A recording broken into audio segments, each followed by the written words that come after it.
வணக்கம். இது காலத்தின் குரல். இன்றைக்கும் தேமுதிக பற்றி தான் பேசப் போகிறோம். திமுக கூட்டணி அமைந்து தொகுதி எண்ணிக்கை, தொகுதி பங்கீடு என்பது முடிவடைந்து அவர்கள் வேட்பாளர் நேர்காணல் என்று நாளை பயணிக்க இருக்கிறார்கள். அதிமுக அணி திமுகவுக்கு முன்னதாகவே பாமக, பாஜக ஆகிய கட்சிகளோடு தொகுதி பங்கீட்டை நிறைவு செய்தது, முன்கூட்டியே முடித்தது.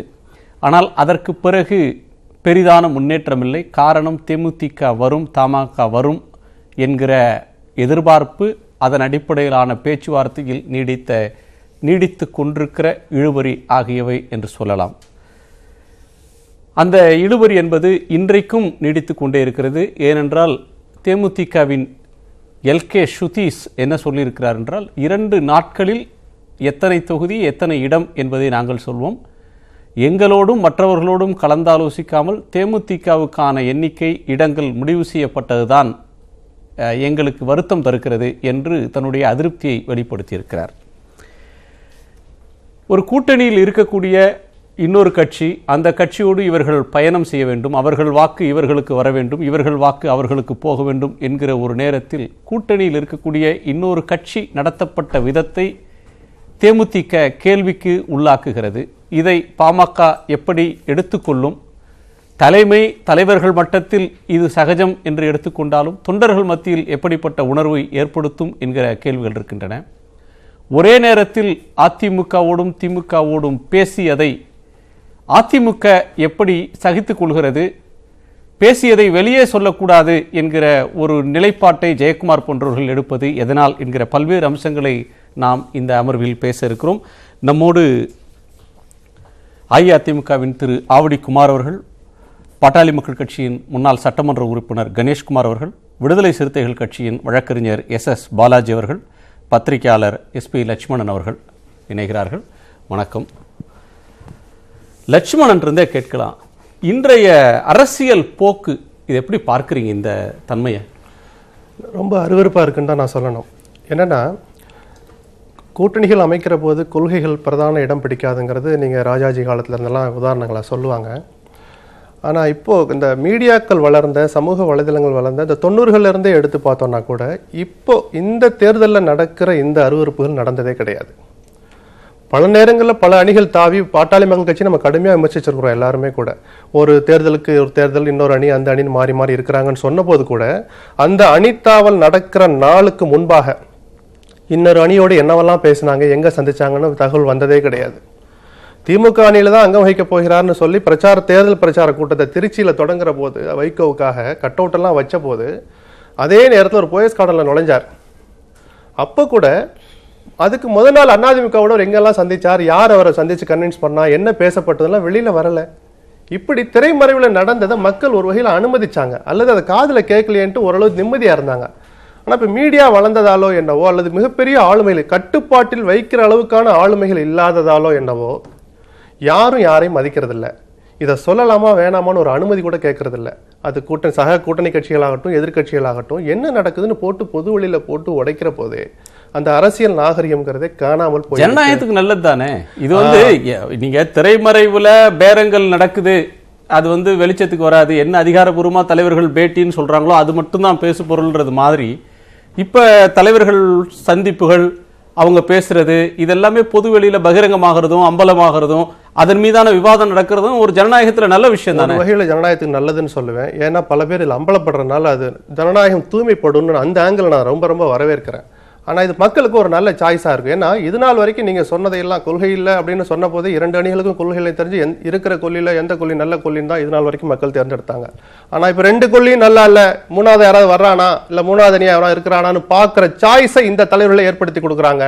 நான் அதனால தொடர்ந்து சொல்றேன், ஆளுமைகள் இல்லாத இந்த தேர்தல் எல்லா வழியும் நல்ல கொள்ளி இல்ல, 3வது கொள்ளி மட்டும் நல்ல கொள்ளி இல்ல. அதைத்தான் நான் சொல்றேன், சாய்ஸ் இருக்குன்னு சொன்னேன் நான். ஏன் நோட்டாவோட எண்ணிக்கை இந்த தேர்தல் அதிகமாகாதுன்னு யாரு கணிச்சா?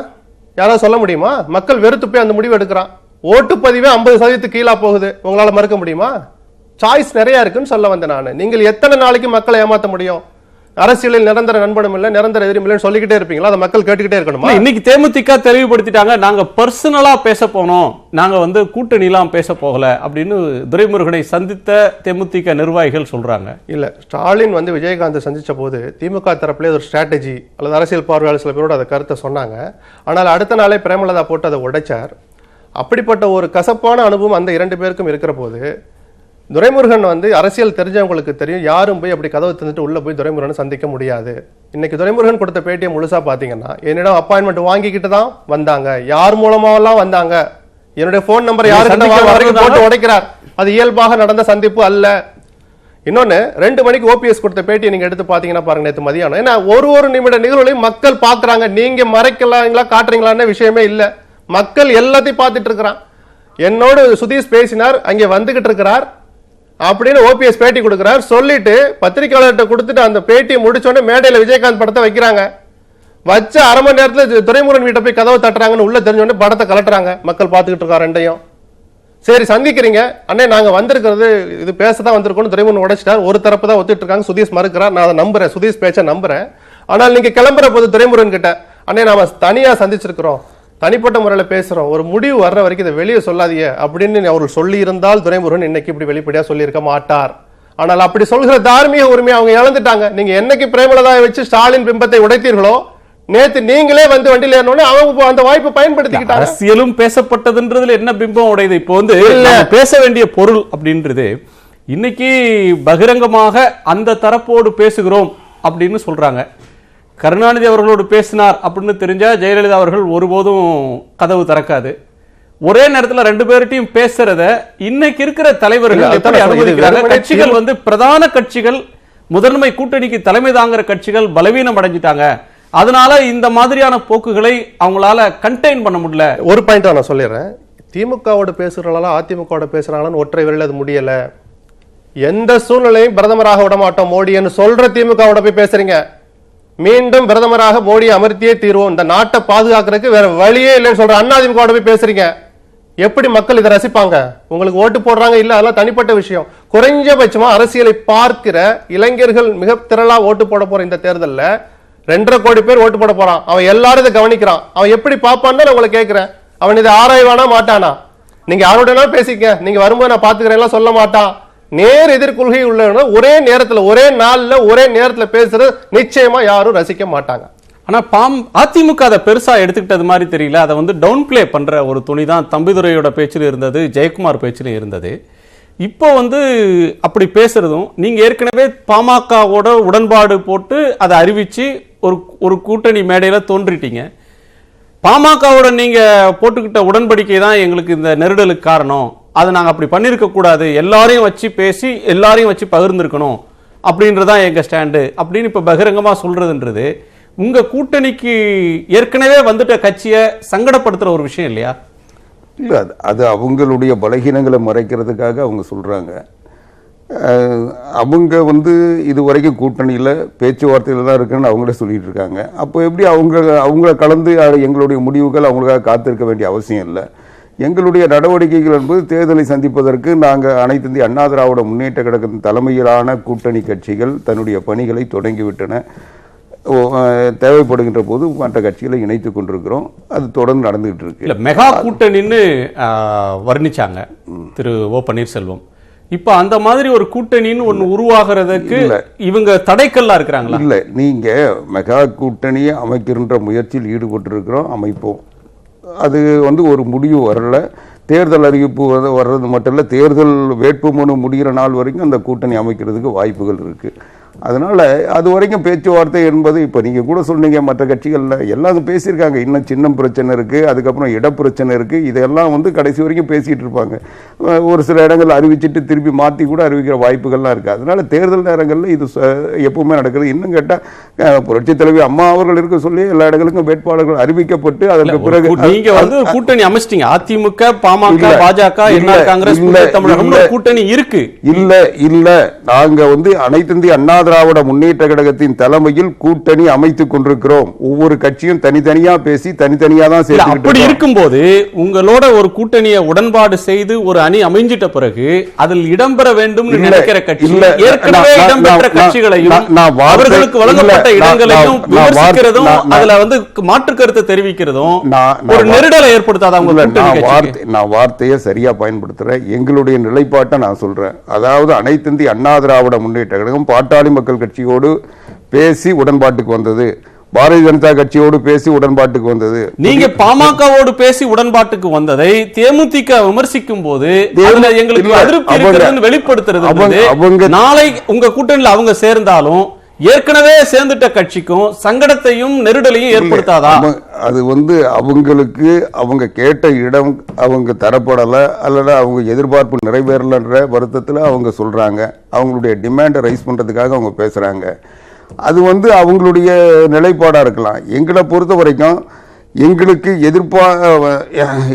ஒவ்வொரு வாக்கும் முக்கியம். அதன் அடிப்படையில் நாங்கள் எந்த வாக்கையும் இழக்க விரும்பல. ஒரு வாக்கையே இழக்க விரும்பாத நாங்கள் ஒரு கட்சியை இழக்க விரும்பல. அவ்வளவுதான். சரியான ஒரு விளக்கம் தானா இது?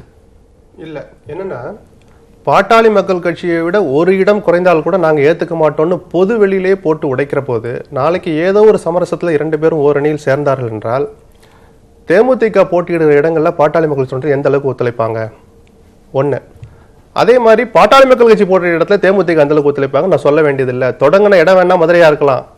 கட்சி வளர்ந்ததே வட மாவட்டங்கள்ல தான் பாட்டாளி மக்களுக்கு எதிரான தேமுதிக வளர்ந்தது. ஒரு வெறுப்பு அவர்களுக்கு நீண்ட காலமாவே இருக்கு. ஏதோ ஒரு தற்காலிக ஏற்பாடா கடந்த நாடாளுமன்ற தேர்தல் எல்லாம் ஓரணியில இருந்தாங்க. அது இன்னும் மறையல. சரி, அது ஒரு பக்கம். நாங்க எல்லாரும் நான் ஏற்கனவே சொன்னேன், இந்த ஒட்டுமொத்த குழப்பத்துக்கும் காரணம் பிஜேபி தான். ஏன்னா வாயை வச்சுக்கிட்டு சும்மா இல்லாம நாங்கள் ஒரு மெகா கூட்டணி அமைப்புன்னு சவால் விட்டுட்டு வந்து அவர்களை நம்பி வந்த கடந்த தேர்தலில் அவர்களோடு கூட இருந்த ஒரு கட்சிக்கு கூட ஒரு இடத்தை வாங்கி கொடுக்காம அவர்கள் மட்டும் போய் ஒரு ஒப்பந்தத்தை போட்டு கையெழுத்தை போட்டு போயிட்டாங்க. இதை நான் ஏற்கனவே சொன்னேன். அது நேற்று சுதீஷும் வெளிப்படையா போட்டு உடச்சா இன்னைக்கு சுதீஷ் மீண்டும் ஒரு சுட்டி காட்டியிருக்கிறார். எங்களுக்கு அந்த விஷயத்துல வருத்தம் தான். ஏசி சண்முகமாகட்டும், பாரிவேந்தர் ஆகட்டும், தேமுதிக ஆகட்டும், யாருக்குமே பிஜேபி அவர்கள் இருந்து செஞ்சு கொடுக்கல. ஏன்னா நீங்க தேசிய அளவில் நீங்க தான் தலைவர். தமிழ்நாட்டில் அதிமுக தலைமையா இருக்கலாம். தேசிய அளவில் தலைமை வைக்கிற ஒரு கட்சி கிட்ட இருந்து அவர்களா வாங்கி கொடுத்துட்டு அவர்களும் ஒப்பந்தம் போட்டு அல்லது சுதீஷ் சொல்ற மாதிரி எல்லாரும் ஒரு நாளையில போட்டிருக்கலாம். 2014 மாதிரி நடக்கல. இவ்வளவு வெறுப்ப சுதீஷ் வெளிப்படையா பதிவு பண்ண பிறகு பிஜேபி போட்டியிடுற இடங்கள்ல தேமுதிக எந்த அளவுக்கு சமரசமா வேலை செய்வாங்க? சரி, கடந்த காலங்கள்லாம் இப்படி கடைசி நேரத்தில் வந்து முரண்பாடுகள் இருக்கிற கூட்டணி ஜெயலலிதா அமைத்த போது ஆளுமை மிக்க ஜெயலலிதா அங்கே இருந்தார். அவர்கள் என்ன முடிவு எடுத்தாலும் அதிமுக தொண்டர்கள் மனமு வந்து வேலை செஞ்சாங்க. இனிமேல் அது நடக்குமாங்கிறதுல எனக்கு பலத்த சந்தேகம் இருக்கு. இல்ல மரியாதைக்குரிய எஸ்பி லட்சுமணன் அவருடைய சந்தேகம் நியாயமானது, சரியானது. அதுல எனக்கு எந்த மாற்று கருத்தும் இல்லை. நான் சொல்றது அவருக்கு இருக்கிற சந்தேகங்கள்லாம் எங்களுக்கும் இருக்கு. அதையெல்லாம் கவனத்தில் கொண்டுதான் நாங்கள் ஒப்பந்தம் போடுவோம்.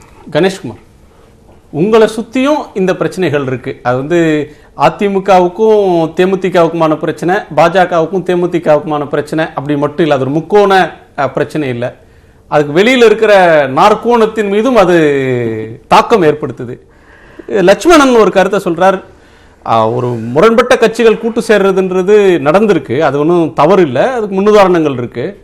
ஆனால் ஒரு கூட்டு சேர்ற நிலையிலும் விமர்சனம் செய்வது, கூட்டு சேர்ந்தவர்களே பார்த்து விமர்சனம் செய்யறதுன்றது ஒரு நெருடல் தரும். அது தொண்டர்கள் மத்தியில் ஒரு இணக்கத்தை கெடுக்கக்கூடியதா இருக்கும். இது பிஜேபி கையாண்ட விதம் தவறுன்னு லட்சுமணன் ஒரு பார்வை. இல்லை, அப்படியெல்லாம் இதை ஒன்றும் பெருசாக பார்க்க முடியாது. இது வந்து ஆரம்ப கட்ட ஸ்டேஜில் தான் இருக்கிறாங்க. அவங்க கூட்டணி பேச்சுவார்த்தைன்ற ஸ்டேஜில் தான் இருக்கிறாங்க. கூட்டணி அமைந்த பிறகு அதனுடைய நிலைப்பாடு என்பது எப்படி இருக்கும்ன்றது வந்து அந்தந்த கட்சி தலைமைகள் தான் வந்து முடிவு பண்ணும்.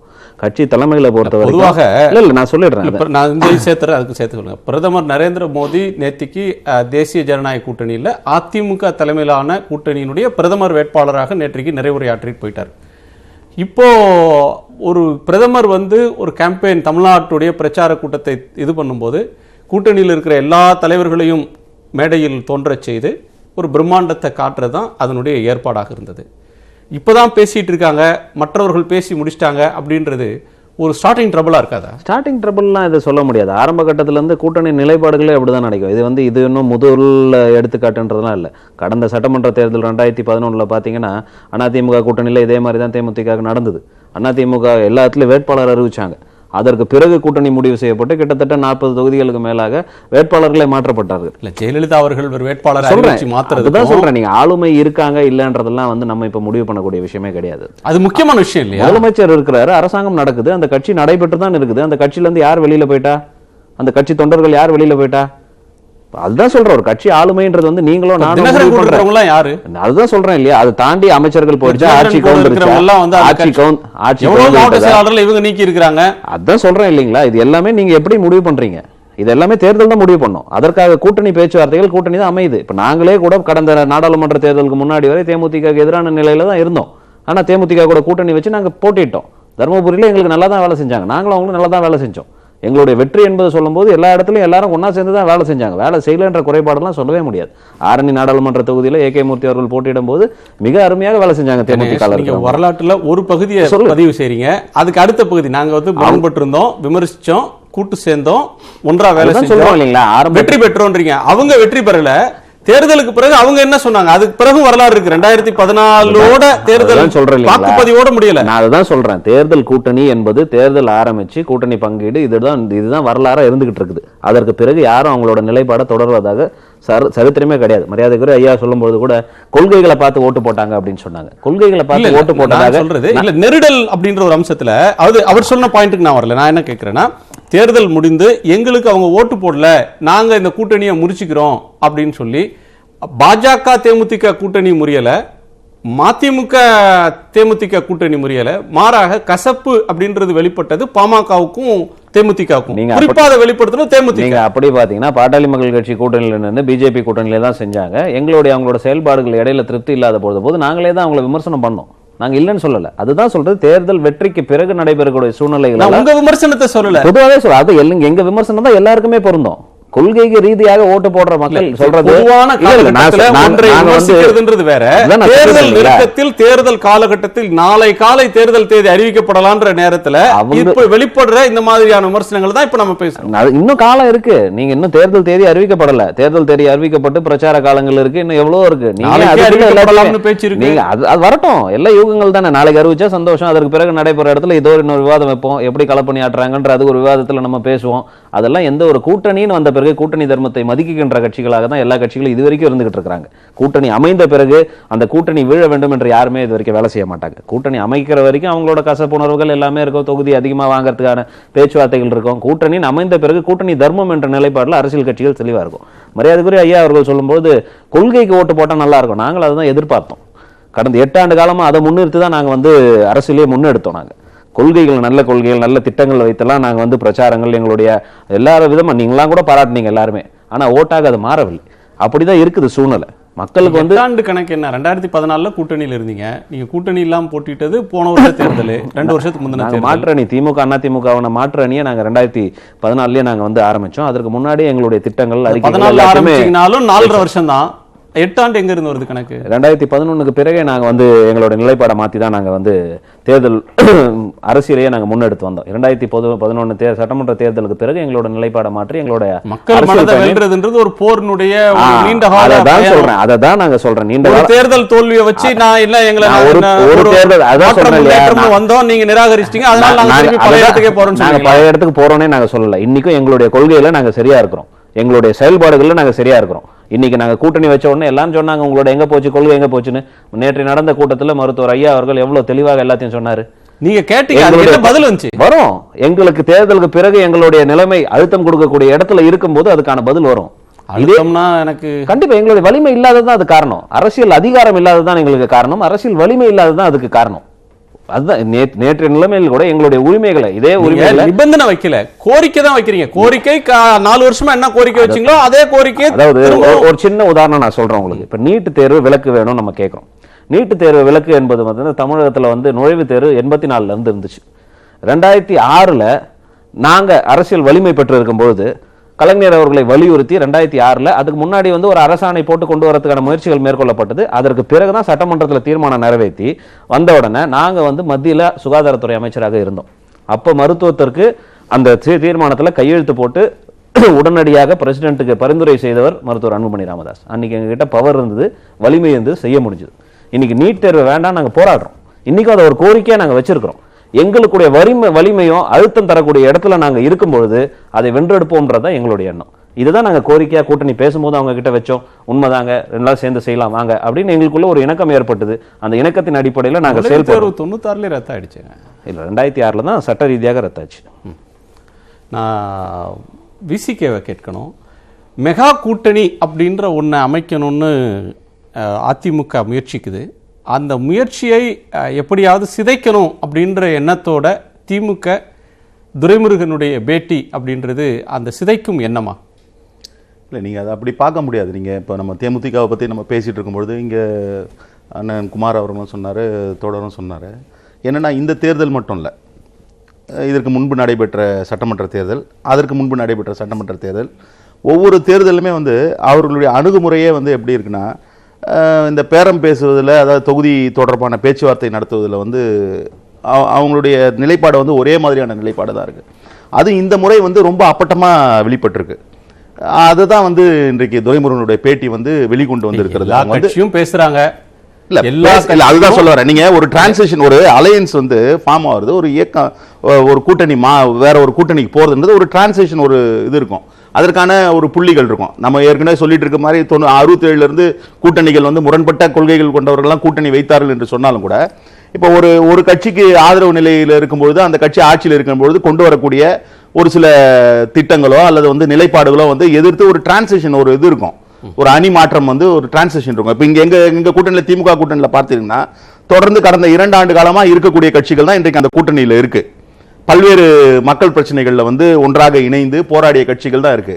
ஆனா இவங்க இப்ப அண்ணன் லட்சுமணன் ரொம்ப அழகா சொன்னாரு, ஒரு 2 கூட்டணியும் வந்து ஒரு விஷயத்துல வந்து அப்படியே நேரடியா முரண்பட்டு இருக்கக்கூடியது. ஒரு கூட்டணியில வந்து மீண்டும் பாரதிய ஜனதா கட்சி ஆட்சி, நரேந்திர மோடி தலைமையிலான ஆட்சி வரவே கூடாது, அதை வீழ்த்தவே வேண்டும் என்கின்ற நிலைப்பாடு உள்ள ஒரு கூட்டணி. இல்ல அவர் தான் வந்து வலிமையான பிரதமர்னு முன்னிறுத்தக்கூடிய ஒரு கூட்டணி.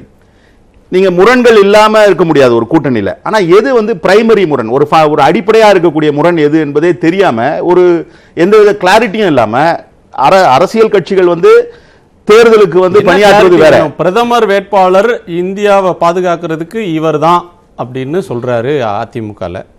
பாமக வந்து நாங்க பிரதமர் வேட்பாளர்னு சொல்லல, ஆனா உலகம் பாராட்டுற பிரதமராக நரேந்திர மோடி இருக்கிறாருன்னு சொல்லி அவருக்காக வாக்கு கேட்கறதுக்கு பாமக அந்த மேடையில் இருக்கிறாங்க.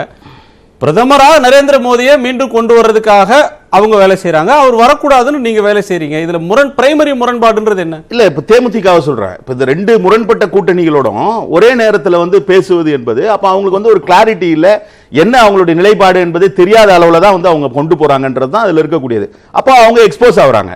அதை எக்ஸ்போஸ் பண்றதுன்றது வந்து ஒன்றும் குற்றமாவோ அல்ல வந்து வேண்டுமென்றே செய்யறதாவோ புரிந்து கொள்ள வேண்டாமே. இப்போ அண்ணன் லட்சுமணன் சொன்னது மாதிரி தான் இன்றைக்கு இருக்கக்கூடிய ஊடக வெளிச்சத்தில் இது மாதிரியான விஷயங்கள் வந்து வெளியில் வருது. நீங்க வந்து கடந்த காலங்களிலும் பாத்தீங்கன்னா தொடர்ச்சியா இந்த மாதிரி நீங்க எக்ஸ்போஸ்ன்ற வார்த்தை ரகசியம் மீறப்பட்டுச்சு அப்படின்ற ஒண்ணு வந்துருமே. இதுல ரகசியம் என்ன இருக்கு? இதுல வந்து நீங்க வந்து பகல்ல வீட்டுக்கு வந்து பாக்குறாங்கன்றீங்களா? ரகசியம்னா இல்ல, அப்ப இது மாதிரியான விஷயங்களை வந்து அரசியல் அனுமதிப்பு என்பது அரசியலுடைய மாண்பையே கெடுப்பது மாதிரி இல்லையா? அதை இப்போ நீங்கள் வந்து ஒரு கூட்டணியில் வந்து சீட்டு வரைக்கும் பேசி, தொகுதி வரைக்கும் பேசி விட்டதாக செய்திகள் கசித்து கொண்டு இருக்கின்ற பொழுது அது நேர் எதிரான ஒரு கூட்டணியில் போய் பேசுறதுன்றது அப்போ எந்த வகையான அரசியல் இது? இப்போ நாங்கள் வந்து ஒரு விஷயத்தை முன்னே எடுக்கிறோம். நாங்கள் ரொம்ப அடிப்படையில் வந்து 2 கட்சிகளை குறிப்பிட்டு பாரதிய ஜனதா கட்சி, பாட்டாளி மக்கள் கட்சி இருக்கிற கூட்டணியில் இருக்க மாட்டோம்னு ஒரு தெளிவாக சொல்கிறோம். எதன் அடிப்படையில் சொல்கிறோம்?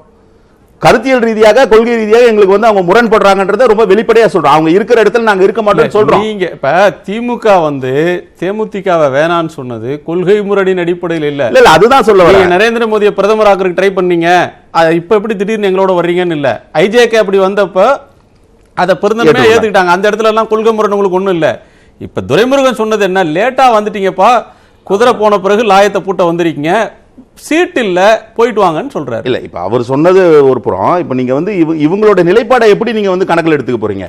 நீங்க 5 ஆண்டுகளாக வந்து ஒரு கட்சி வந்து எந்த விதமான மக்கள் பிரச்சனைகள்லயோ அல்லது வந்து மக்கள் தொடர்பான விஷயங்கள்லயோ எதை பற்றியும் ஒரு தெளிவான நிலைப்பாடை வெளிப்படுத்தாம தேர்தல் நேரத்தில் பேரத்தில் ஈடுபடுவது என்பது வந்து ஒரு அரசியல் வந்து ரொம்ப ஒரு அரசியல் யதார்த்தம் என்பதே பாத்தீங்கன்னா இப்போ இவ்வளவு சொல்றாங்க. இவங்களுக்கு தலைமை தாங்கக்கூடிய திமுக எல்லா கூடயும் தானே பேச்சுவார்த்தை நடத்தினாங்க. அவங்களால சாதிக்க யார் பேசினாங்க? எல்லாரும் கூட நாங்க எங்களுடைய மருத்துவர் சென்னை அவர்கள் எங்கள் கூட பேசினாங்கன்னு நாங்க தெளிவா சொல்லி இருக்கிறோம். எல்லாரும் கூட அவரே தான் சொன்னார். அப்போ அவர் பேசினாரா பேசலையான்னு எனக்கு தெரியல. இல்ல பிரஸ் மீட்ல நாங்களே சொன்னோம்.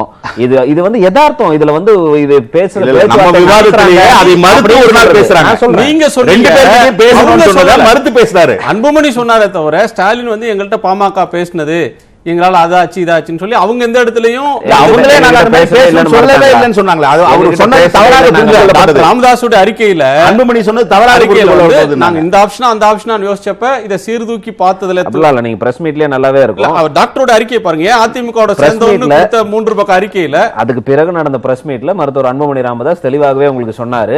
முதல்ல வந்து அறிக்கை ஒரு விஷயம் நல்லா தெரிஞ்சுக்கோங்க. இது 2 கட்சிகளுமே எல்லார்கிட்டயும் பேச்சுவார்த்தை நடத்தலன்னு நீங்க சொல்றீங்களா? அது நம்பர்தா இருந்ததுன்னா இதோட நம்ம ஏமாத்துறதுக்கு வேற ஒண்ணுமே கிடையாது. பிஜேபியோட நாங்க தான் வெளிப்படையா சொல்றோம் இல்லையா? அந்த கட்சிகளுக்கு எது சாதகமாக இருக்கிறதோ அது கூட தான் கூட்டணி போய் அமையும். ஒரு தெளிவு இருக்கு. அதாவது எடப்பாடி பழனிசாமி தலைமையிலான அதிமுக காங்கிரஸோட ராகுல் காந்தியை பிரதமர் ஆக்குறோம் அப்படின்னு அவங்க பேசல. காங்கிரஸோட எந்த கட்டத்திலும் அவங்க பேசல. அவங்க வந்து நரேந்திர மோடியோட சேர்றதா வேணாமான்னு வேணா அவங்களுக்கு ஆஸ்லேஷன் இருந்திருக்கலாமே தவிர காங்கிரஸ் எங்களுடைய கூட்டணி கட்சின்னு அதிமுக ஒருபோதும் கருதல, அவங்களோட பேசல. சாடிஸ்ட் அப்படின்னு மோடியை விமர்சனம் பண்ண பிறகு திமுக பாஜகவோட கூட்டணிக்கான எந்த முயற்சியும் அவங்க எடுக்கல, அவங்களும் எடுக்கல.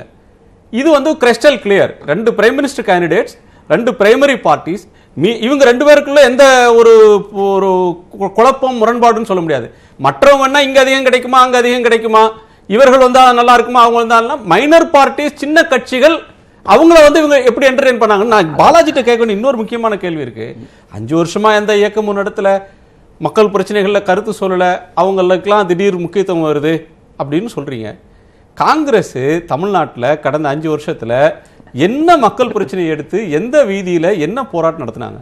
ஏன் பல போராட்டங்கள் நடத்தி இருக்காங்களே. மக்கள் பிரச்சனைகள்ல வந்து எத்தனையோ சீட் உங்க கூட்டணியில நீங்க வந்து வருஷம் முழுக்க போராடுறவங்களுக்கு 2 சீட் இல்ல நீங்க இது வந்து இல்ல 2 சீட் இல்ல இது இத பத்தி பேசணும்னா இது வேற சார். தமிழ்நாட்டுல எந்த கிராமத்துல எந்த நகரத்துல அதுதான் இது வந்து இவங்க ஒரே நிமிஷம் இது வந்து இந்த சதவீத கணக்கு போடுறாங்க இல்லையா.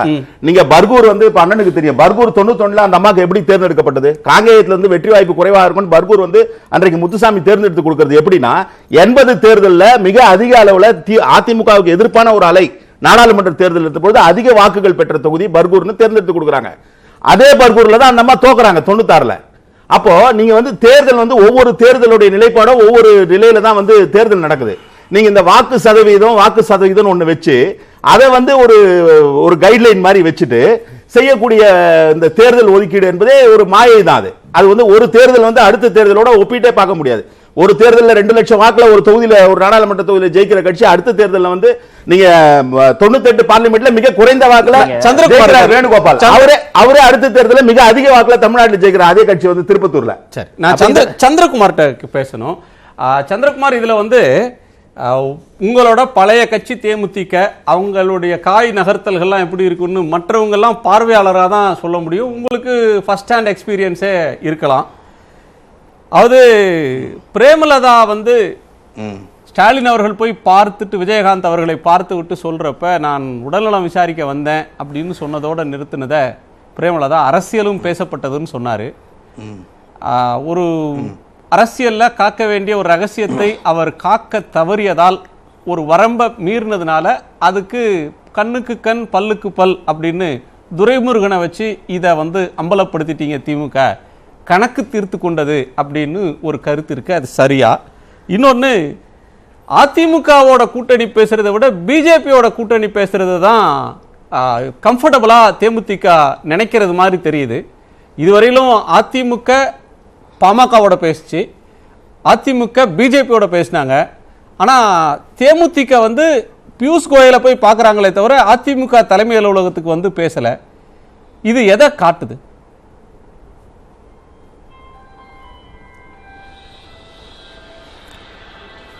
சார், முதல்ல ஒரு விஷயம், எங்கள் தலைவர் தளபதி போனதனுடைய வெளிப்படையான காரணத்தை நீங்கள் முதல்ல புரிஞ்சுக்கணும்.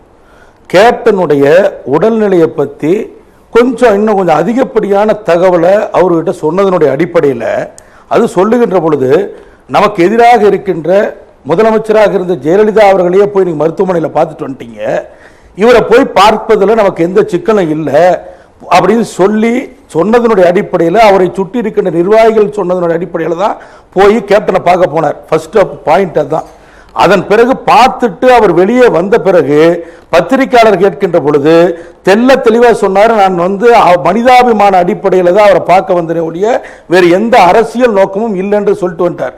ஆனால் நீங்கள் சொன்னீங்க பார்த்தீங்கன்னா, அவங்க பிரேமலதா சொன்னாங்கன்னு, அவங்க சொன்ன பேட்டியை நானும் பார்த்தேன். அவங்க சொல்லுகின்ற பொழுது என்ன சொன்னாங்கன்னா, திருநாவுக்கரசர் சொன்ன கருத்தை நானும் வழிமொழிகிறேன் தான் சொன்னாங்க. எந்த இடத்துலயும் ஆமா அவர் வந்து அரசியல் பேசுறாருன்னு சொல்லல. அதன் பிறகு வந்து அதை வந்து அவங்க அதுக்கு அவங்களுக்கு சாதகமாக பிரேமலதா அவர்கள் பயன்படுத்திக்கிட்டாங்க. இதுதான் வந்து நடந்த உண்மையை தவிர ஏதோ போய் கூட்டணிக்கு போனதா, தலைவரே போய் கூட்டணிக்கு கூப்பிட்ட மாதிரியான ஒரு நிலையை வந்து நீங்க அது மாதிரியான ஒரு விஷயத்தை வந்து நீங்க வந்து இத ஊடகம் வாயிலாக நீங்க சொல்றதையே நான் தவறுன்னு மறுக்கிறேன். அதே சமயத்தில் இன்னொரு விஷயம் பார்த்துக்கணும். திமுகவை பொறுத்த வரைக்கும் இன்னைக்கு எல்லா கட்சியும் கூட்டணியில வந்திருக்காங்க பாருங்க. அத்துணை பேரும் அறிவாலயம் என்கின்ற ஒரு வாசல் வழியாத்தான் உள்ள வந்துட்டு வெளியே வந்தாங்களே ஒழிய வேறு பின்வாசல் எதுவுமே கிடையாது திமுகவுக்கு. ஆனா தேமுதிகவுக்கு ஒரு வாசல் அல்ல, 2 வாசல் அல்ல. அந்த கட்சியை பொறுத்த வரைக்கும் 4 வாசல் எப்பயுமே திறந்து வச்சிருப்பாங்க. அதற்கு ஒரு உதாரணம் சொல்றேன், ரொம்ப சிம்பிளா சொல்றேன். 2014 பாராளுமன்ற தேர்தலுக்கு கரெக்டா ஒரு 60 நாள் முன்னாடி மன்மோகன் சிங்கினுடைய ஆட்சி முடிவுக்கு வரக்கூடிய அதாவது அந்த இறுதி கட்டத்தில் போய் ஒரு 13-14 கோரிக்கை எடுத்துட்டு போய் நான் மன்மோகன் சிங்கை பார்க்கிறேன், தமிழ்நாடு மக்களுடைய பிரச்சனையினுடைய நலனுக்காக போறேன்னு சொல்லி எங்களை போன்ற எம்எல்ஏவெல்லாம் கூட்டிட்டு போனார். நாங்களா நினைச்சா அவர் கூட்டிட்டு போகின்ற பொழுது அவருடைய பார்வை திமுகவை நோக்கி போக மாட்டிருக்குன்னு சொல்லி. ஆனா அங்க போய் கொடுத்துட்டு வந்தது பிறகு அவர் எடுத்த நிலைப்பாடு என்னன்னு கேட்டீங்கன்னா, டோட்டலா அப்படியே பிஜேபி பக்கம் போனார். அதன் பிறகு 2016 சொல்றேன், 2016 இந்த சட்டமன்ற தேர்தலில் அவர் செய்த வேலை சொல்றேன். திமுகவுடைய முக்கிய பிரமுகரை போய் பார்க்கிறார், நேரடியாக அவரே போய் சந்திக்கிறார். ஆனா அதற்கான ஆதாரம் அன்னைக்கு இல்ல. தினமலர் பத்திரிகையில முதல் பத்தியில செய்தி போட்டாங்க, இத்தனை மணிக்கு கட்சி ஆபீஸ்ல இருந்து போனாரு, இத்தனை மணிக்கு அந்த பிரமுகரை பார்த்தாரு, அவர் வீட்டுல தயிர் வடை சாப்பிட்டது வரைக்கும் சொன்னாங்க. ஆனா இவர் சொன்னாரு நாங்க யாரிடமும் கூட்டணி பேச்சுவார்த்தை பேசுறேன்னு அதன் பிறகுலாம் சொன்னார். ஆனால் அதன் பிறகு என்ன நடந்தது என்று சொன்னால், அதற்கு நேர் எதிரான ஒரு அணியோடு போய் சேர்ந்தாரு. அதனுடைய விளைவுதான் நாங்களா வெளியே வந்தோம். அது ஒரு பக்கம் இருக்கட்டுங்க. இன்னைக்கு பஞ்சாயத்து பழைய வரலாறு தேமுதிகவை பொறுத்த வரைக்கும் எந்த ஒரு தேர்தலா இல்ல அல்ல அதுதான் வேணான்ட்டேன் சார், அது நானே வேணான்ட்டேன். அதாவது தேமுதிகவை பொறுத்த வரையிலும் முழுக்க அவர்களுடைய சுயநல ஆதாயத்திற்காகத்தான் அந்த கட்சியை நடத்துறாங்க. இன்னும் சொல்ல போனா அந்த கட்சியே சொல்ல முடியாது, இன்னைக்கு கம்பெனி ஆக்கிட்டாங்க. நான் கேட்கிறேன், ஒரே ஒரு கேள்விதான் கேட்கிறேன். நேற்று அவர்கள் வந்து தனிப்பட்ட முறையிலே அண்ணன் எங்களுடைய கழக பொருளாளர் அண்ணன் துரைமுருகனை பார்க்க போனாங்கன்னு சொன்னார் இல்லைங்களா? ஆனா தனிப்பட்ட முறையிலே அவரை பார்ப்பதற்கு என்ன காரணம்னு இந்த இடத்துல சொல்லுங்க. இந்த காரணத்துக்காக நான் தனியா போய் பார்த்தேன். இப்பவும் சொல்றோம், எனக்கும் அங்க இருக்கின்ற அவர் சுதீஷ் அவர்களுக்கும் தனிப்பட்ட முறையில் ஒரு வரவு செலவு இருக்கிறது. ஆனா என்னைக்கு அந்த இயக்கத்தை விட்டு வெளியே வந்தா இன்னைக்கு வரைக்கும் அதை பத்தி நான் அவர்கிட்ட பேசுனது இல்ல. ஏன்னா என்னைக்கு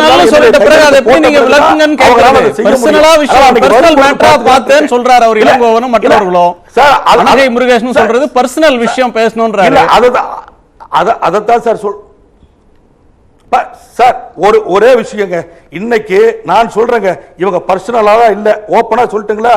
இவர் வந்து நல்லா புரிஞ்சுக்கோங்க, கட்சியினுடைய அவைத்தலைவராக இருக்கிற டாக்டர் இளங்கோவன், கொள்கை பரப்பு செயலாளர் மோகன்ராஜ், அந்த கட்சியில துணை செயலாளர் சுதீஷ், இன்னொரு துணை பார்த்த சாரதி, இவங்க 4 பேர் யாரை பார்க்கறாங்க? பியூஷ் கோயலை போய் பார்க்க போறாங்க. ஆனால் அதற்கு அடுத்து முன்னாள் பொருளாளர் இருந்த இளங்கோவனையும் காஞ்சி வடக்கு மாவட்டத்தில் அந்த முருகேசனை அனுப்பிச்சு துரைமுருகன் அவர்களை எங்களுடைய பொருளாளரை பார்க்க போனதனுடைய நோக்கம் என்னன்னு கேட்டீங்கன்னா, இவர்களை இங்கே அமர வைத்து விட்டு அங்கே அவர்களுடைய பேரத்தை அதிகப்படுத்துவதற்கு. இதோ எங்கால் அங்கே உட்கார்ந்து இருக்காங்க, நீ என்ன சொல்ற அப்படின்னு சொல்லி, அதாவது கழுத்திலே கத்தியை வைத்து மிரட்டி கொள்ளையடிப்பதை போன்று அது போன்ற ஒரு முயற்சியில தான் இன்னைக்கு தேமுதிக ஈடுபட்டிருந்தது ஒழிய இதுல திமுகவோட கூட்டணி வருவதற்காக மட்டும் அவர்கள் வந்தார் என்று சொல்லவில்லை. அதே போல இந்த பேசுவோம். அதிமுக அணியில் தேமுதிக சேர்ந்தால் அது எப்படிப்பட்டதாக இருக்கும்? திரு லட்சுமணன், நீண்ட இழுபறி போயிட்டு இருக்கு. இன்னைக்கு வந்து ஒரு கிளாரிட்டியா சுதீஷ் கொடுத்துட்டாரு. அந்த பக்கம் கதவை மூடினதுனாலயா இல்லையான்ல, இப்போ அவங்களுக்கு இருக்கிற ஒரே ஆப்ஷன் அப்படின்றது வந்து பிஜேபி வழியா அதிமுகவை அடைவது, இல்லை நேரடியா அதிமுகவை அடைவது. அதிமுக கூட்டணி 2 நாள்ல எந்தன சீட்டு எந்த இடம் அப்படின்றத நாங்கள் அறிவிச்சிடுறோம் அப்படின்னு சுதீஷ் சொல்றாரு. அந்த அவர் நம்பிக்கைக்கேற்ப நடந்து அப்படி அமைஞ்சு அந்த கூட்டணி அமைந்தால் அது அதிமுக அணிக்கு எப்படிப்பட்ட தாக்கத்தை ஏற்படுத்தும்? இல்லை அப்படி அதை அவர் நினைக்கிறது மாதிரி நடக்கிறதுக்கான ஸ்கோப் இருக்கா? இல்லை, அதிமுக அணியில் தேமுதிக சேர்வதற்கான வாய்ப்பு 100% இருக்கு. ஏன்னா இது நாள் வரைக்கும் தள்ளி இருந்த பியூஷ் கோயல் நேற்று நைட்டில் இருந்து அத்தனை அருவறுப்புகள் முடிஞ்ச பிறகும் கூட நேற்று நைட்டில் இருந்து பேச்சுவார்த்தையை தொடங்கிட்டார். அதிமுக ஒதுங்கிருக்கலாம். அதிமுகவும் பேச்சு நடத்திட்டு உதயகுமார் பொது மேடையிலே போட்டு உடைச்சிட்டார். 5 முறை ஓபிஎஸ் பேசினார்னு ரகசியமாக நேரில் சந்திக்கலாம், குறைஞ்சபட்சம் ஃபோனில் பேசியிருப்பார். ஒரு முறை நேரிலே போய் பார்த்துட்டு வந்துட்டார். அதனால 2 பேரும் பேசினாங்க. இவ்வளவையும் தாண்டி நீங்கள் மதுரை ஏர்போர்ட்டில் ஓபிஎஸ்க்கு அமித்ஷாவுக்கும் இடையில் நடந்த சந்திப்பை நான் நினைவுபடுத்த விரும்புகிறேன். இங்கே நடக்கிற அத்தனை கூட்டங்களும் என்டிஏ பேரில் தான் நடக்கணும்னு அமித்ஷா சொன்ன பாடி லாங்குவேஜ் எல்லாரும் பார்த்தாங்க. அது எதிர்வினை கடுமையாக இருந்ததுன்னு அவளுக்கு புரிஞ்சதுனாலானோ என்னவோ இன்னைக்கு சுதீஷ் ஒரு விஷயத்தை வெளிப்படையாக சொன்னார். தமிழ்நாட்டில் அதிமுக தான் கூட்டணின்னு பிஜேபியே சொல்லிட்டதுனால நாங்கள் அதிமுகவோட பேசிகிட்டு இருக்கோம் நேற்று ப்ரெஸ் மீட்லையும் சொன்னார். அது நிஜமாக அதிமுக பார்வையில் ஒரு நல்ல திருப்பம். ஏன்னா நான் பல தடவை சொல்லியிருக்கிறேன், நீங்கள் தேசிய அளவில் காங்கிரஸும் பிஜேபியும் தலைமையாக இருக்கலாம் சார், மாநிலத்தில் பிஜேபி தலைமையில கூட்டணியா இருந்தா மோடி ஆட்சி பிரதமர் வேட்பாளர், மத்திய ஆட்சி பிஜேபி ஆட்சி இல்ல பிஜேபி கூட்டணி ஆட்சி, இதை கொண்டு வரதுக்கு தானே எலெக்ஷன். இது சட்டமன்ற எலெக்ஷனா? ஜெயிச்சா எடப்பாடி மீண்டும் முதலமைச்சர் ஆவாரு அப்படின்னு இல்ல. நீங்க தேர்தல் சட்டமன்ற தேர்தலே இல்ல, இது நாடாளுமன்ற தேர்தல். யார் பிரதமருக்கான தேர்தல்? அது இவர்தான் பிரதமர் வேட்பாளர் அவங்க முன்னிலைப்படுத்தாங்க. எதனால மதுரை தேஜா கூட்டணின்னு சொன்னா என்ன, அஇஅதிமுக கூட்டணின்னா என்ன, டாக்டர் ராமதாஸ் சொன்ன மாதிரி மக்கள் நல கூட்டணின்னு அதுக்கு பேர் வச்சா என்ன? எதனால மதுரை சம்பவத்தை ஞாபகப்படுத்தினேன்னா, பிஜேபியோட கூட்டணியே வேண்டான்னு கீழே இருக்க நிர்வாகிகள் மட்டும் சொல்ல தொண்டர்கள் உணர்வு தான் பிரதிபலிக்கிறேன்னு தம்பிதுரை சொன்ன போது, பொன்னையன் சொன்ன போது அந்த எதிர்ப்பு பலமா ஒழிச்சதுனால இந்த எதிர்ப்புக்கு இடையில ஒரு கூட்டணி அமைச்ச பிறகும் நீங்கள் அதிமுக அடிமையா நடத்துறீங்களோன்ற அந்த யூகத்தை கிளப்புனது பிரதமர் நேற்றுக்கு என்ன பேசினாரு? என்டிஏ தான் பேசினாரு. அதான் நான் சொல்ல வந்தேன் சொல்றாரு. ஆமாம், இது அவர் பேசுற போது என்டிஏ தான் சொல்லுவார். ஆனால் அவர்களே தேமுதிக கொடுத்த மெசேஜ் என்ன? இங்கே தமிழ்நாட்டில் அதிமுக தலைமையில தான் கூட்டணி. என்ன சார், நரேந்திர மோடி பிரதமர் வேட்பாளர், என்டிஏ தேசிய ஜனநாயக கூட்டணி, அது 40 ஜெயிக்கும், நாளை 40 நமது, நாளை நமதுன்னு சொல்லிட்டு போறாரு. நீங்க அதுக்கு என்டிஏன்னு பேர், இந்த ரோஜாவை ரோஜான்னு அழைச்சாலும் வேற என்ன பேர் ரோஜா ரோஜா அந்த கூட்டணி அழைச்சாலும் ஏடிஎம்கே அலையன்ஸ் சொல்ல வரேன். டெல்லியிலையும் தமிழ்நாட்டிலும் அந்த கூட்டணிக்கு ஒரே பெயர் தான், தேசிய ஜனநாயக கூட்டணி தான். டெல்லியில பிஜேபி தலைமை, தமிழ்நாட்டில் அதிமுக தலைமை. இதை பிஜேபி ஆரம்பத்தில் ஏற்க மறுத்தது. அது அதிமுக தொண்டர்களை வருத்தமடைய செய்தது. அது அவளுக்கு தெரிஞ்சதுனாலதான் மெசேஜ் அனுப்பிச்சாங்க. அது ஒரு பக்கம் இருக்கட்டும். சரி, இதெல்லாம் செட்டில் ஆகி போனா அது உரிய பலனை தருமான்னு கேட்குறீங்க. எடப்பாடி அரசு ஒருபோதும் கவிழாது. தலையாட்டி பொம்மை என்னைக்காவது கவிழ்ந்ததுண்டா அப்படின்லாம் கேட்ட ராமதாஸ் இன்னைக்கு போய் சேர்ந்துட்டார். பழைய நிகழ்வுல பேசக்கூடாதுதான். இவ்வளவும் நடந்த பிறகு ஆளுமை மிக்க தலைவர் இருக்கான்னு கணேஷ் சொல்ல வேண்டிய கட்டாயம் வந்திருக்கு. அதுக்கு நேர் மாறா ஆளுமை மிக்க தலைமை இன்னைக்கு அதிமுக இருக்குன்னு அதே பாட்டாளி கணேஷ் சொல்ற போது இந்த முரண்பாட்டை எல்லாரும் கடந்து போக மாட்டாங்க. நீங்க மற்ற கொள்கையெல்லாம் ஒதுக்கி வச்சிருங்க. தலையாட்டி பொம்மை என்று சொன்ன ஒருத்தருக்கு இந்த 2 மாத கால இடைவெளியில எப்படி ஆளுமை வரும்? டயர்னக்கினே சொன்னாருட்டா, தலையாட்டி என்ன? அதுவா இன்னும் நிறைய சொல்லிக்கிட்டே போலாம். அதனால நான் திரும்பவும் சொல்றேன், குமார் கூட ஒத்துக்குவாரு, ஜெயலலிதாவை போன்ற ஆளுமை உள்ள தலைவர் இன்னைக்கு யாரு கிடையாது பல அமைச்சர்கள் பொது மேடையில ஒத்துக்கிட்ட ஒரு விஷயம். அப்படி ஆளுமைகள் இல்லாத போது தொண்டர்களை கட்டுப்படுத்துகிற நிர்வாகிகளை கட்டுப்படுத்துகிற அந்த ஆற்றல் இன்னைக்கு குறைவாதான் இருக்கும். அது பலன் என்னவா இருக்கும் நம்ம பொறுத்திருந்துதான் பார்க்கணும். அதை அதாவது ஒரு விஷயம் நல்லா நான் பேசும்போது என்னோட வார்த்தைகளை நீங்க திரும்பி பாத்தீங்கன்னா சரியா தெரியும். ஆளுமை இருக்கா இல்லையான்னு நீங்க ஏன் முடிவு பண்றீங்கன்னு தான் நான் கேட்டேன்.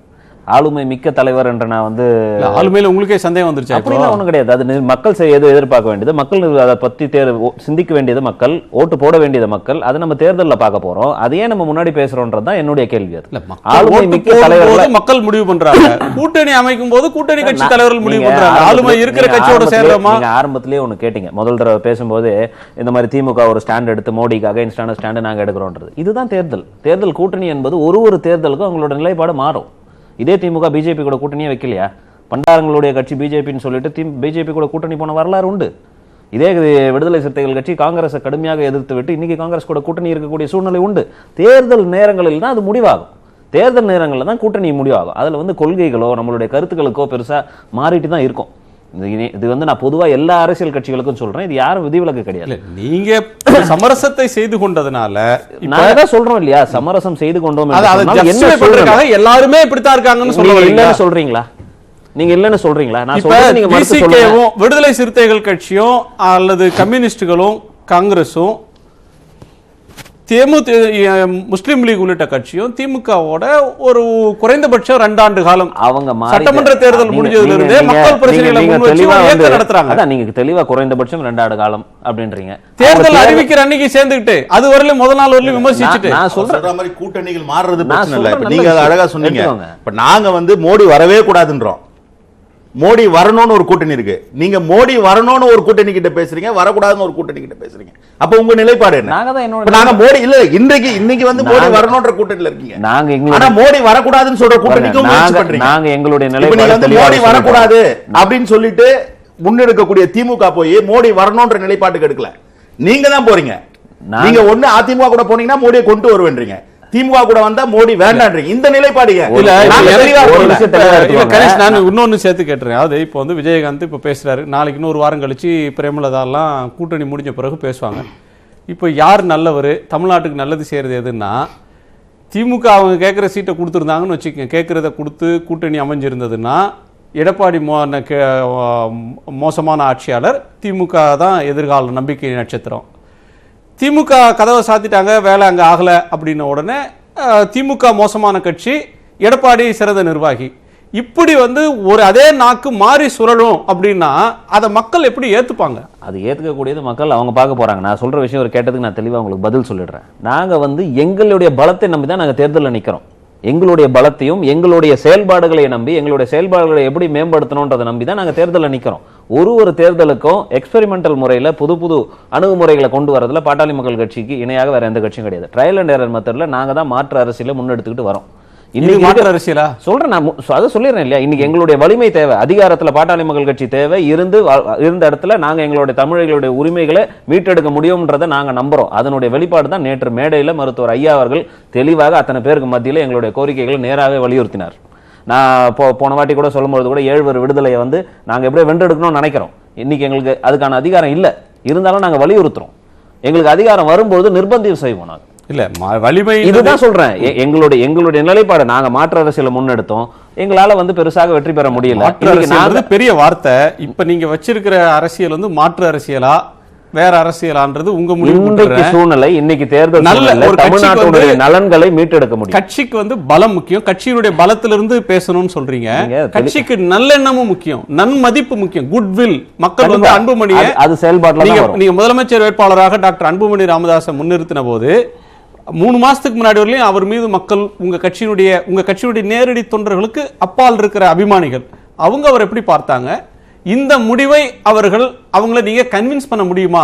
அதே நன்மதிப்பை இன்னைக்கும் டாக்டர் அன்புமணி பெற்றிருக்கிறாரா அப்படின்றது ஒரு முக்கியமான சேலஞ்ச் இல்லையா? அதான் சொல்றோம், அதை நாங்க தேர்தலில் காட்ட தான் போறோம், நீங்களும் பார்க்க தான் போறீங்க. ஏன்னா நன்மதிப்பு நாங்க மாற்ற முன்னேற்றம்ன்றதை வச்சு 23 லட்சம் வாக்குகள் நாங்க பெற்று இருக்கிறோம். நாங்க எந்த இடத்துல எங்களை நம்பி வந்தவங்களை நாங்க வீண் போடல, எங்களை நம்பின மக்களை கைவிடல. இன்றைக்கும் அதான் சூழ்நிலை. இன்னைக்கு இருக்கக்கூடிய சூழ்நிலை தமிழ்நாட்டுடைய நலன்களை மீட்டெடுக்க வேண்டும் என்ற சூழ்நிலை இருக்கும்பொழுது இது யார் மூலமா சாத்தியமாகும்? நமக்கு வலிமையில வந்தால் தான் நம்ம சாத்தியமாக முடியும். அப்படின்ற சூழ்நிலையில இன்னைக்கு கூட்டணி தேர்தல் தான் சரியான தேர்தல் என்று சொல்லி அணுகி எங்களுடைய வலிமை ஏற்று யார் எங்களுக்கு மரியாதை கொடுத்து எங்களுக்கு அனுகூலமாக இருக்கிறார்களோ அவர்களுடன் நாங்க இப்ப கூட்டணி வச்சு எங்களுடைய தேர்தல் பயணத்தை நாங்க செஞ்சுட்டு இருக்கிறோம். இதனுடைய வெளிப்பாடு தான் நேற்று தேர்தல் மேடையிலே வச்சு மாநிலங்களுடைய சுயாட்சியை மீட்டெடுப்பதற்கான முயற்சியை மேற்கொள்ள வேண்டும் என்று மருத்துவர் ஐயா கோரிக்கை வைத்ததும் அதற்கு மரியாதைக்குரிய பாரத பிரதமர் அவர்கள் ஒரு பதிலே சொல்லியிருக்கிறாங்க. அது உங்களுக்கே தெரியும். அது பதில் உங்களுக்கு மாநிலங்களுடைய விருப்பங்களை பூர்த்தி செய்வதுதான் மத்திய அரசினுடைய கடமையாக இருக்க வேண்டும் அப்படின்னு சொல்லியிருக்கிறாங்க. இதுக்கு முன்னாடி சார் நீங்க உங்களை நீங்களே ஏமாத்திக்காதீங்க. நாங்க 10 எதிர்பார்ப்புகளை செய்வோம். 4 வருஷமா மாநிலங்களுடைய அதிகாரங்களை ஒன்றுக்கு ஒன்று இன் பிட்வீன் பார்க்காதீங்க. 7 விடுதலை என்பதும் ஒரு கோரிக்கை. அந்த சிங்கிள் நோட் பண்ணி அதை ஒரு விளக்கத்தை தன்னுடைய நிலைப்பாடு என்னன்னு சொல்லிருக்க முடியும். அதுக்கு முதல் நாள் தான் சுப்பிரமணிய சாமி சொல்றாரு 7 விடுவிக்கப்பட மாட்டேன். நிச்சயமா அதான் சொல்றேன் இல்லையா. நாங்க அதுதான் நான் உங்ககிட்ட திரும்ப சொல்ற விஷயம், ஆரம்பத்துல இருந்து சொல்ற விஷயம். இன்னைக்கு நாங்க கோரிக்கை வைக்கிற இடத்துல இருக்கிறோம். கணேஷ் ராமதாஸ் துணிச்சல வரவேற்கிறேன். எடப்பாடிக்கு இல்லாத துணிச்சல் ராமதாஸுக்கு இருந்தது. ஆனால் மோடி நழுவி போயிட்டார் தான் நான் பதிவு பண்ண விரும்புறேன்.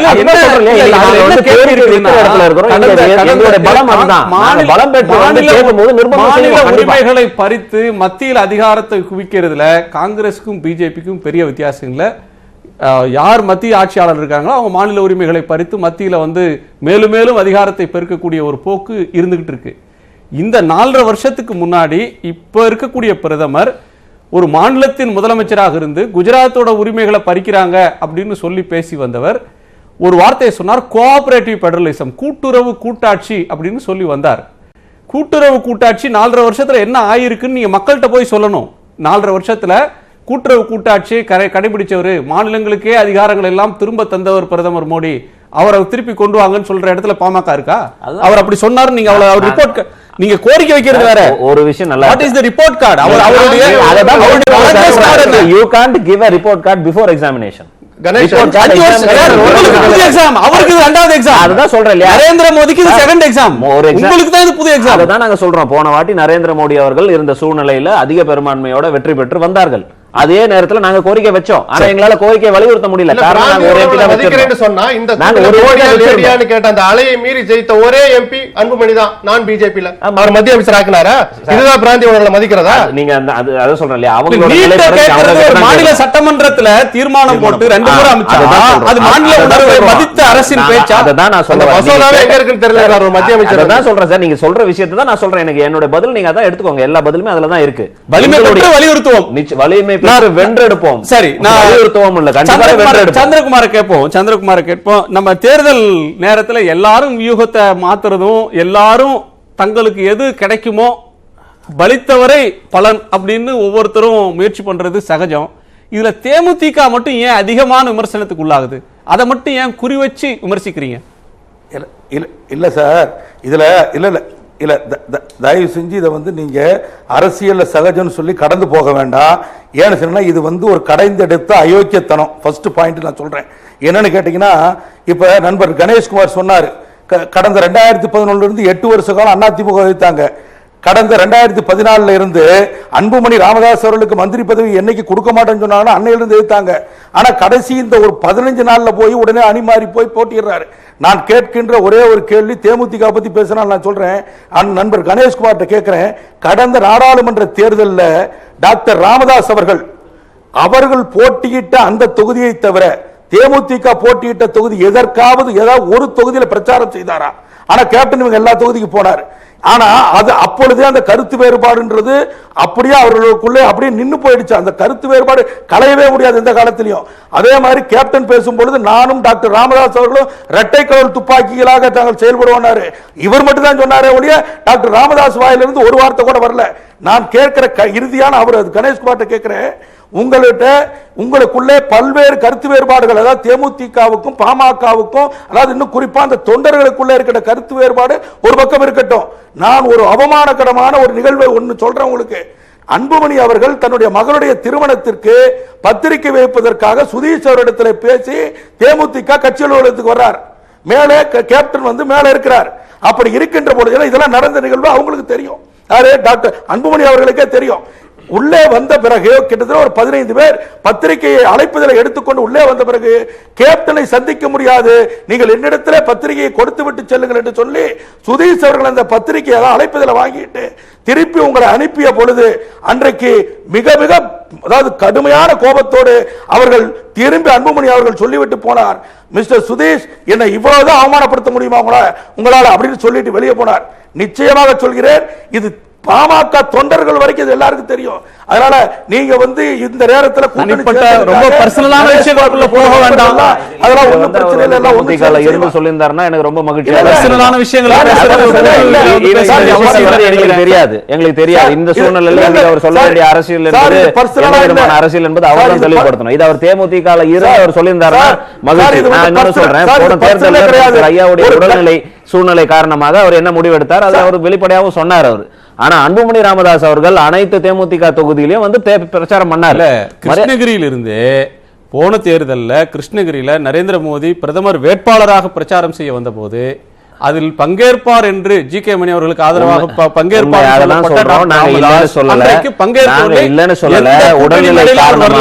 உடல்நிலை காரணமாக அவர் ஏற்கனவே தெளிவுபடுத்தி இருக்கிறாரு. அவருக்கு இருக்கக்கூடிய மன அழுத்தம் விஷயங்களும் அவர் தெளிவுபடுத்தி இருக்கிறாரு. ஆனால் மருத்துவர் அன்புமணி ராமதாஸ் அவர்கள் அதற்கு அடுத்த கட்டமாக அத்தனை தேமுதிக போட்டியிட்ட பிரச்சாரம் பண்ணோம். இன்னைக்கும் எங்களோட நிலைப்பாடு அதுதான். நாங்க இல்லைன்னு சொல்லல. தேமுதிக வந்தா வரவேற்கிறோம் மருத்துவர் அன்புமணி ராமதாஸ் அவர்கள். இதெல்லாம் கூட்டணி தர்மத்தை மதித்துதான். கூட்டணின்னு வந்த பிறகு யாரையும் யாரை விட்டு கொடுத்து நாங்க வேலை செய்யணும். சார் ஒரு நிமிஷம் சார், சார் ஒரே ஒரு விஷயம்.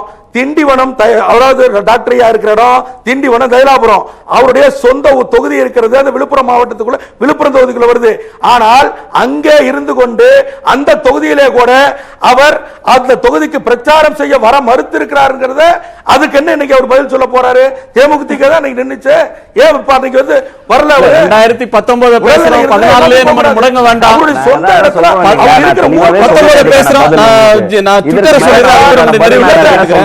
நீண்ட இழுபறிக்கும் சர்ச்சைக்கும் பிறகு அதிமுக கூட்டணியில் தேமுதிக சேர்வது தொடர்பாக நேயர்களிடம் ஒரு வாக்கெடுப்பு நடத்தியிருந்தோம் ட்விட்டர் வாயிலாக.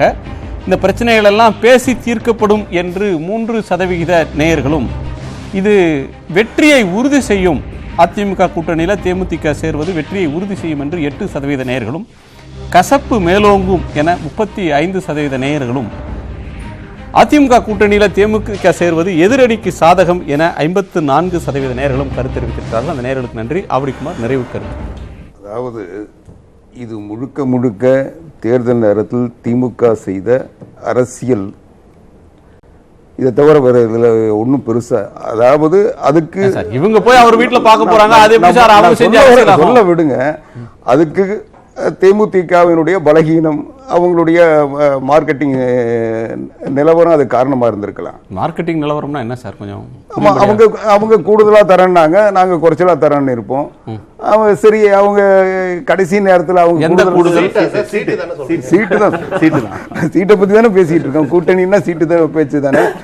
உங்களுக்கு ஏதாவது அதுக்கு ராணுவம். அதனால அவங்க நேற்றைக்கு கூட ஜனநாயகத்துக்கு சங்கடம் சார், ஒரு கூட்டணி பத்தி பேசும்போது ஒரு பரிகாசத்துக்குரிய பொருளா மாறும் பாருங்க. என்னுடைய பதில் பேச விடுங்க, என்னுடைய கருத்தை நான் சொல்லணும்ல. அதாவது நேற்றைக்கு கூட இப்போ மரியாதைக்குரிய சந்திரகுமார் அவர்கள் பேசுவதிலிருந்து எனக்கு தெளிவாக, நேற்றைக்கு துரைமுருகன் அவர்கள் பேசும்போது தெளிவு இருந்தது, அதை விட கூடுதலான விவரம் இப்போ அவர் பேசுறது தெரியுது. ஆக திட்டமிட்டு தேமுதிகவை அவர்கள் பலகீனப்படுத்த முயற்சி பண்ணாங்க. அதில் அவங்க இன்னைக்கு வெற்றி அடைஞ்சிருக்காங்க. அவங்க நோக்கம் வந்து நேற்று திமுகவினுடைய விருப்பம் இல்லாமல் அவங்க போய் பேசுறதுக்கு வாய்ப்பு இல்லை. இவங்க நேற்றைக்கு அவங்க வந்து பிரதமர் வருகின்ற கூட்டத்தில் கலந்து கொள்ள விடாமல் தடுத்தது எதுன்னு பார்த்தா இப்போ இதுதான். அவங்கள தடுத்து அவங்கள இன்னைக்கு தனிமரமாக நிறுத்தலான்னு இவங்க நினைச்சாங்க. அவங்க தனிமரமாக நிற்கிறத நாங்கள் அனுமதிக்க மாட்டோம். அதுக்குரிய வாய்ப்பை உருவாக்குவோம். உரிய மரியாதை, உரிய அங்கீகாரம், உரிய சிறப்புலாம் செஞ்சு தனி மரத்தை தோப்பாக்குங்க. அவங்க ஐவருக்கும் நன்றி. அவங்களுக்கு என்ன நிலைப்பாடு, காலத்தின் குரல் திக்கட்டும் பரவட்டும்.